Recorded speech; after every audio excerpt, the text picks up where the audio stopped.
to be back in Wisconsin. The optimism in this room is the same incredible spirit that is sweeping across our country, and even greater than that great day in November when I won the state of Wisconsin and when we won the presidency. That was a great day, I have to say. That was a great day, and thank you, Wisconsin. No administration has accomplished more in the first 90 days. That includes on military, on the border, on trade, on regulation, on law enforcement. We love our law enforcement, and on government reform. Today, we're building on that optimism, and I'm proud to announce that we are about to take bold new steps to follow through on my pledge to buy American and hire American.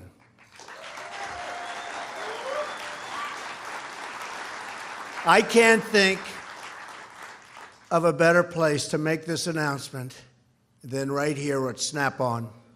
Just took a tour of the company. Good place, by the way. It's doing well, too. Standing among the workers who make the tools that will rebuild our nation. Your craftsmanship is incredible. It's a pleasure to see my good friend, Governor Scott Walker. He has been such a big help. He has been so incredible. Stand up, Scott. Governor Walker. As well as Senator Ron Johnson. We worked hard together. Thank you, Ron.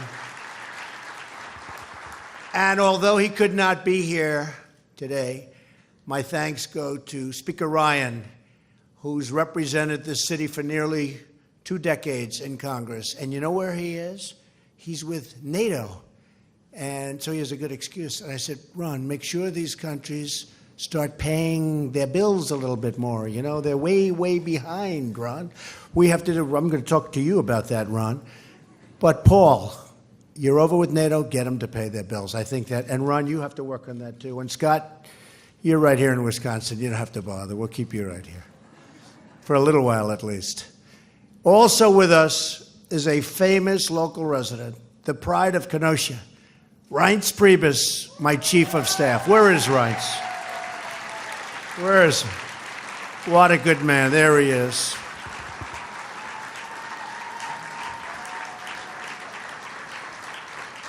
In fact, we flew over his house on the way up, and he got all excited. He's taking pictures of us. Rice went to school right here, just about a mile away, where he took his wife Sally to the prom. And that was a match made in heaven. Very nice. I also want to thank Treasury Secretary Steve Mnuchin for being with us today. Secretary Mnuchin is working to put together a tax reform plan to make our industry more competitive and also to provide a level playing field for our workers. We don't have a level playing field, believe me. You're going to have one very soon. And our tax reform and tax plan is coming along very well. It's going to be out very soon. We're working on health care, and we're going to get that done, too. Our Education Secretary, Betsy DeVos, is also here. Where's Betsy? She's around here someplace. Stand up. Thank you, Betsy. Secretary DeVos is working to ensure that our workers are trained for the skilled technical jobs that will, in the future, power our country. I'm excited to be joined today by students from Gateway Technical College. And remember the college president, Brian Albrecht. Thank you. Great job. Thank you very much. Thank you. Thank you, Brian. Your partnership with Snap-on is a great example of why vocational education is the way of the future. When I was growing up in Queens, we had vocational schools. They were great. We don't have schools like that so much anymore, but we're bringing them back, vocational schools. These are very talented people that love that type of work, and it's great work. It really is great work. So vocational schools are going to be a big factor in the Trump administration. Together, we're going to do everything in our power to make sure that more products are stamped with those wonderful words, "Made in the USA."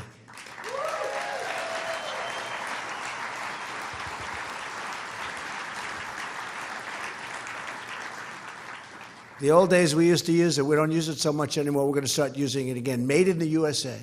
For too long, we've watched as our factories have been closed and our jobs have been sent to other faraway lands.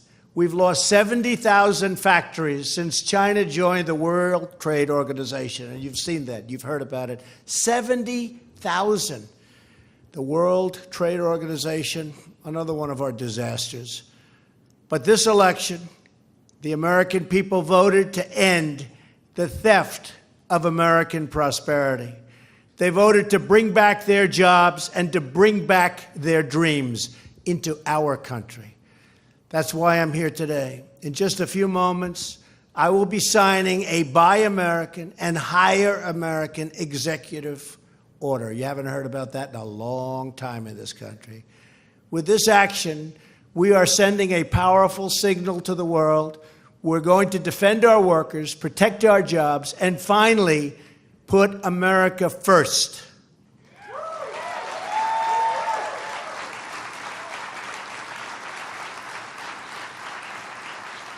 I see all the Make America Great Again hats, so that's a good crowd. Those are good hats.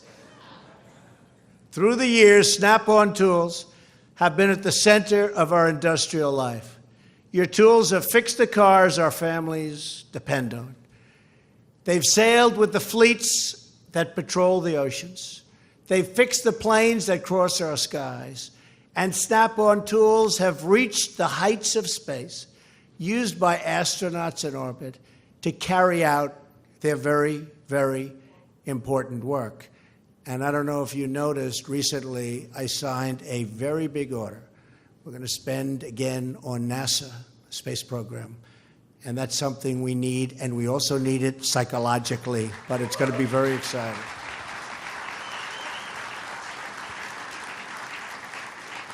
For decades, this company has served the needs of American workers. It's time we had a federal government that does the same. The Buy and Hire American order I'm about to sign will help protect workers and students like those of you in the audience today. This historic action declares that the policy of our government is to aggressively promote and use American-made goods and to ensure that American labor is hired to do the job.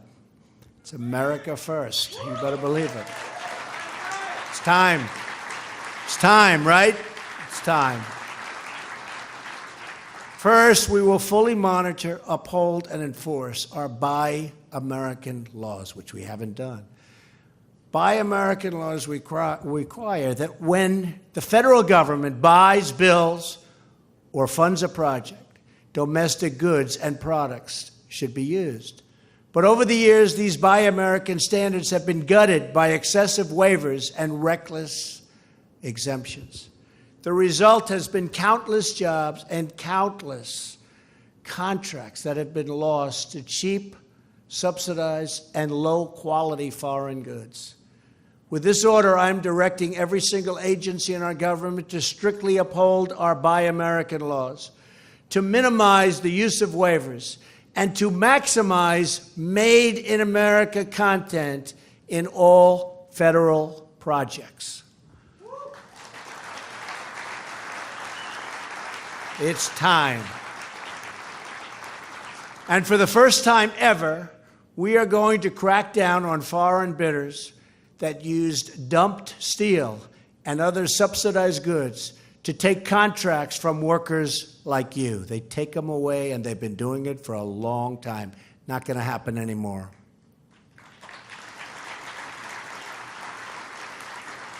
We are finally standing up for our workers and for our companies. In short, this order declares that American projects should be made with American goods. No longer are we going to allow foreign countries to cheat our producers and our workers out of federal contracts. everyone in my administration will be expected to enforce every last Buy American provision on behalf of the American worker. And we are going to investigate every single trade deal that undermines these provisions. Secondly, we are going to enforce the higher American rules that are designed to protect jobs and wages of workers in the United States. We believe jobs must be offered to American workers first. Does that make sense?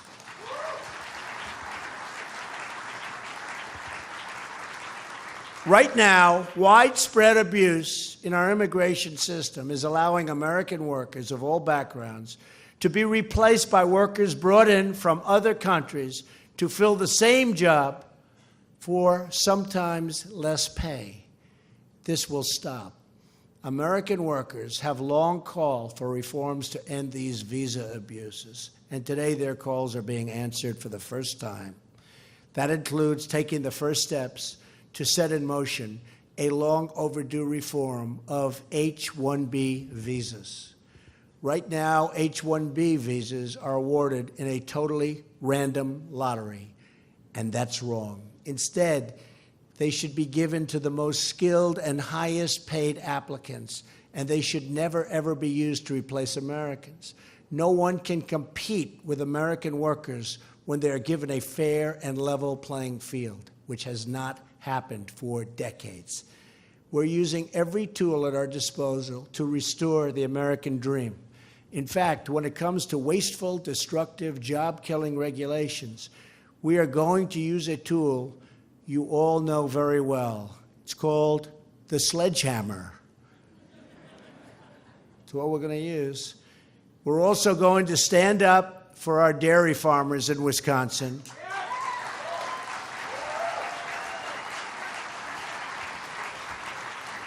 And I've been reading about it, and I've been talking about it for a long time, and that demands really immediately fair trade with all of our trading partners, and that includes Canada. Because in Canada, some very unfair things have happened to our dairy farmers and others, and we're going to start working on that with Ron and with Scott and with Paul and with all of your representatives. What's happened to you is very, very unfair.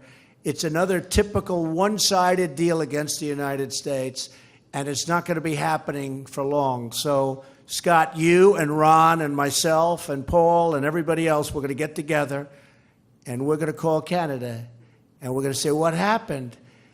And they might give us an answer, but we're going to get the solution, not just the answer, okay? Because we know what the solution is, all right?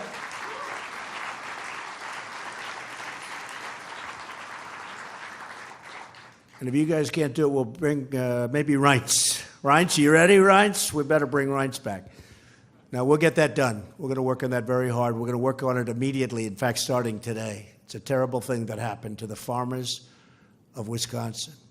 The fact is, NAFTA has been a disaster for the United States, a complete and total disaster. And we're going to do some things.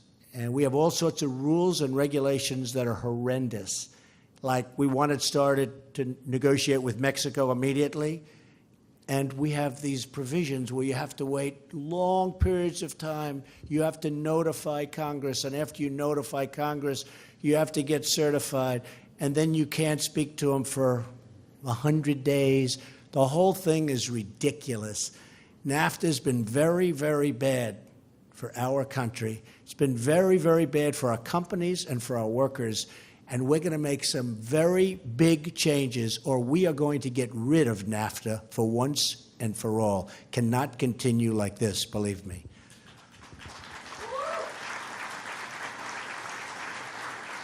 Big things will be happening on trade with other countries over the coming months, and I mean very big. We're also working with Congress on tax reform and simplification, and we're on time if we get that health care approval. So press every one of you congressmen, press everybody, because we want to get that approval.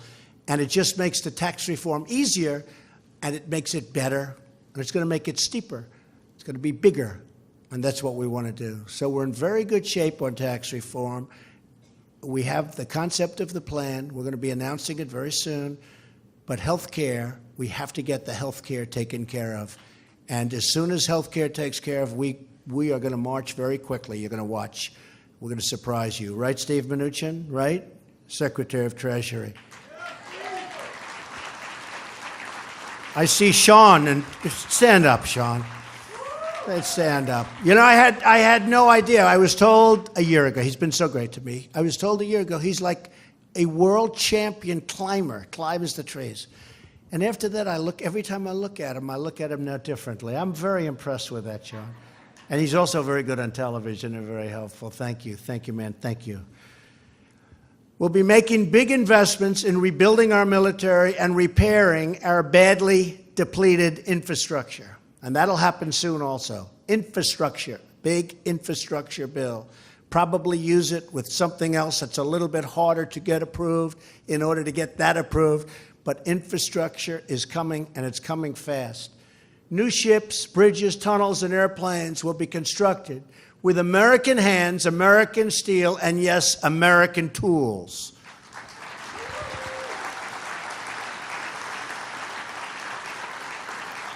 As we work to restore the American dream at home, we're also working to restore America's standing abroad.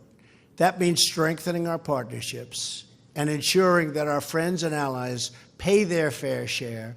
And that very much includes, as I've already said in my little statement to Paul, it also includes the NATO companies and countries. They are really sort of letting us down in that one respect, and we don't want people taking advantage of the United States, and that's not going to happen for very much longer. I'm going over there very soon, and we're going to have it, and everybody's going to be paying, and we're going to be a much happier country. We're going to be a much happier world.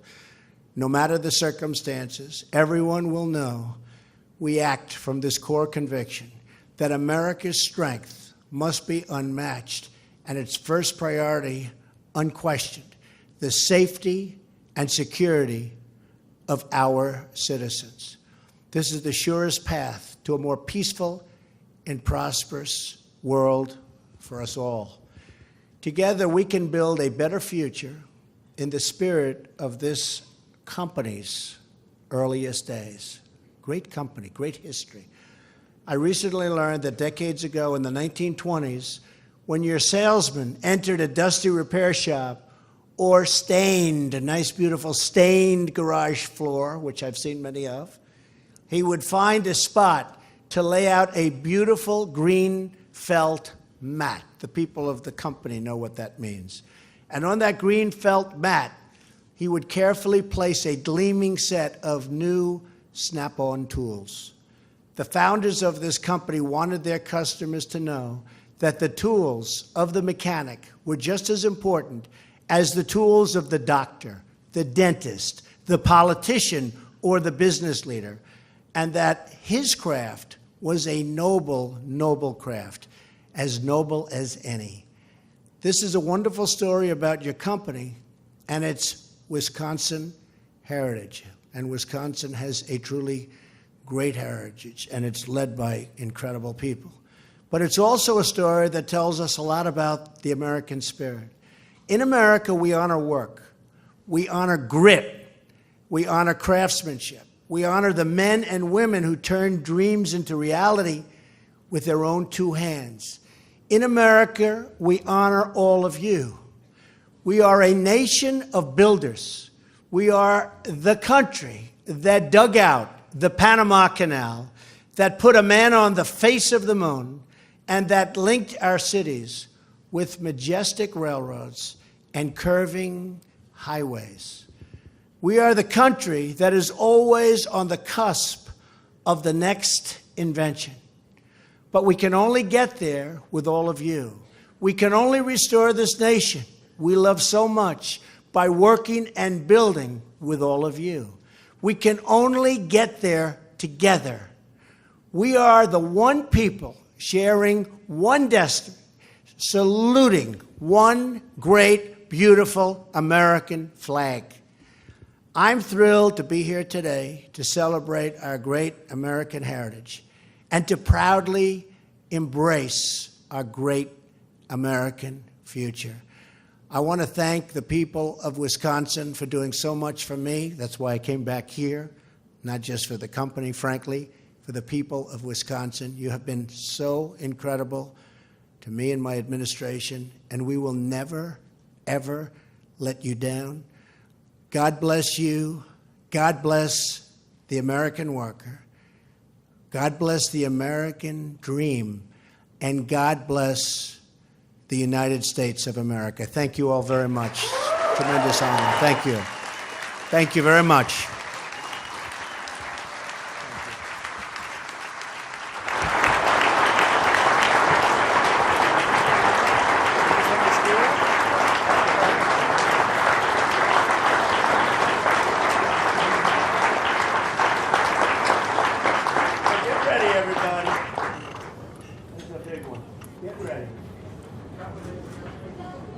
How about having some Scott, Ron, and everybody? Come on up. Come on up. Lieutenant Governor, come on up. Come on up. Who should I give the pen to is the big question, right? I think one of them should get it. Yeah. Come on up. Should have stepped up.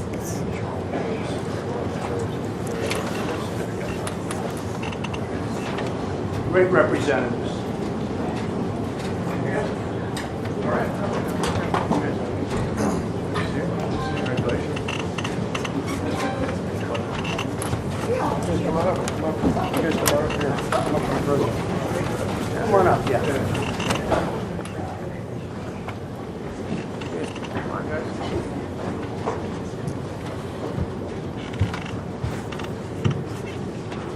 Okay. This is a tremendous honor for me. The only question is